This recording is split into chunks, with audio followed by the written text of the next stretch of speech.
عليه أمة محمد حميدة بدل غير ربي أو بني هو اللي أخذ صغير بس چند سال اول دوام تیز خودی بعد جالش میشه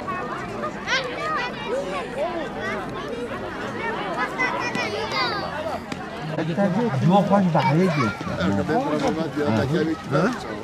ما تیم چی کنی؟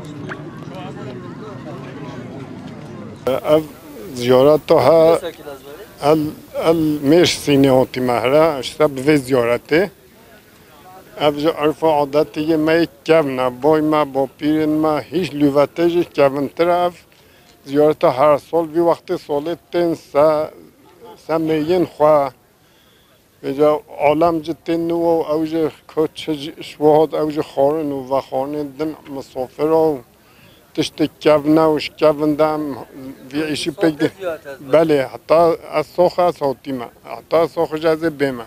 Evet bildiğiniz gibi 300 yıla yakındır bir gelenek olarak önce ziyaretle başlamış. Yani önce mezarlığın muhafazasıyla yani duvar örmesiyle başlamış. Sonra da bir gelenek haline gelmiş. Yani 300 yıla yakındır yani hatırladığım kadarıyla bir de babamızdan, dedemizden sorduğumuz kadarıyla 300 yıla yakındır yani festival şeklini almış. Biz de kutlanıp gidiyoruz. Yani her yıl tam bu zamanda, bu ayda Perşembe günü olmak şartıyla gelip hem mezarlığımıza gidip ölülerimizi ziyaret ediyoruz, Kur'an okutuyoruz, Yasin okutuyoruz. Ondan sonra gelip öğlen yemeğimizi yiyip tekrardan köyümüze dönüyoruz.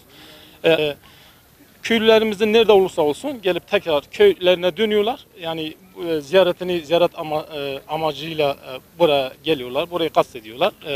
Hem akrabalarını görüyorlar, hem köylerini ziyaret ediyorlar bu vesileyle.